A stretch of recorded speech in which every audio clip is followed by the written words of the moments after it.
আজ একটা জীবনী বিষয়ক রচনা তোমাদের পাঠ করে শোনাবো। রবীন্দ্রনাথ ঠাকুর। দেখো, রচনাটা পয়েন্ট দিয়ে লেখা আছে। ভূমিকা, জন্ম, বংশ পরিচয়, শিক্ষা, সাহিত্য রচনা, কর্মজীবন, কৃতিত্ব আর উপসংহার। এটা ছোটদের জন্য, বড় যে 6 পর্যন্ত কি 7 পর্যন্ত হবে, কিন্তু 9-10 একটু বড় লিখতে হবে। যারা মুখস্থ করতে পারো না তারা এটা লিখলেও হবে, বেশি বড় মুখস্থ করতে যারা পারো না।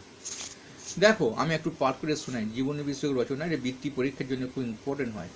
যে কোনো একটা মানুষের রচনা মানে জীবনী বিষয়ক। চলো আমি পাঠ করে শোনাই। ভূমিকা। শুধু ভারতের নয়, বিশ্বের অন্যতম সেরা কবি রবীন্দ্রনাথ। তিনি কবি গুরু, বিশ্বকবি।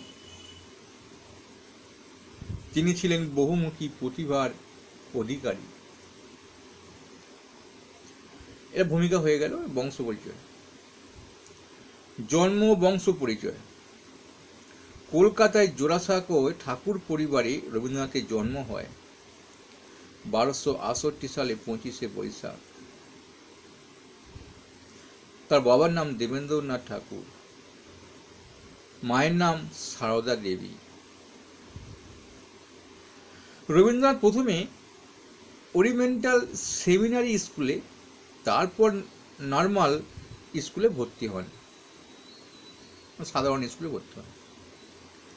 কিন্তু স্কুলে গণ্ডিদণ্ড জীবন তার ভালো লাগেনি, তাই বাড়িতেই গৃহশিক্ষকের অধীনে বিভিন্ন বিষয়ে শিক্ষা লাভ করেন। 17 বছর বয়সে বিলাত যান, সেখানে ইংরাজি সাহিত্য নিয়ে পড়াশোনাও করেন। সাহিত্য রচনা। রবীন্দ্রনাথ 7-8 বছর বয়স থেকেই কবিতা লিখতে শুরু করেন। দেখো, 7-8 বছর বয়স, কতটুকু বয়স। তিনি অজস্র কবিতা, গল্প, প্রবন্ধ, উপন্যাস, নাটক, গীতিনাটক, ভ্রমণ কাহিনী ইত্যাদি লিখেছেন।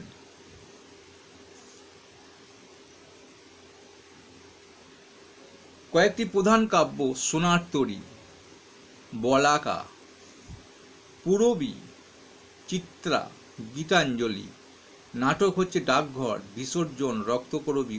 উপন্যাস হচ্ছে চোখের বালি, গোড়া, ঘরে বাইরে। তার এগুলো উপন্যাস, নাটকগুলোর নাম বললাম। তার লেখা গানগুলি রবীন্দ্রসঙ্গীত নামে পরিচিত। অজস্র ছোট গল্প তিনি লিখেছেন। এছাড়া প্রবন্ধ, সাহিত্য, পত্র পত্রিকা উল্লেখযোগ্য। গীতাঞ্জলি কাব্যগ্রন্থটির জন্য তিনি নোবেল পুরস্কার লাভ করেছিলেন বা করেন।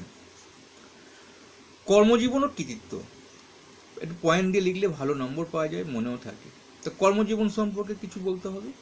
রবীন্দ্রনাথ শুধু কবি বা সাহিত্যিক ছিলেন না, তিনি ছিলেন স্বদেশ প্রেমিক। জালিয়ানবাগে হত্যাকাণ্ডের প্রতিবাদে তিনি নাইট উপাধি ত্যাগ করেছিলেন। তিনি ছিলেন মানব প্রেমিক। তার অসাধারণ সংগঠন শক্তির পরিচয় পাওয়া যায়। বোলপুরে শান্তিনিকেতন ও শ্রীনিকেতনের প্রতিষ্ঠাতায়,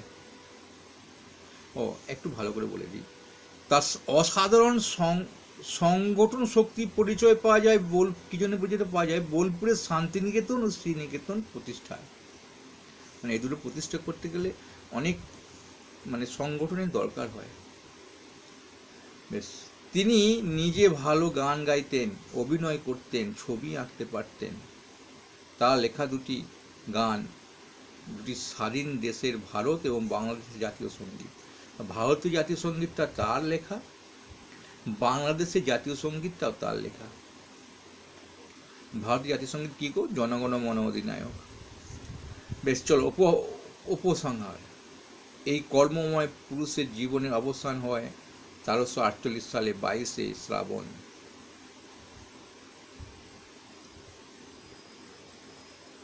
এই দিনটি একটি জাতীয় শোক দিবস হিসেবে পালিত হয়। তো ছোট্ট রচনা তোমাদের ছোট্ট হয়ে পাঠ করে শোনালাম। ভালো লাগলে একটা লাইক করবে। পরে তোমাদের শরৎচন্দ্র চট্টোপাধ্যায় দেবো।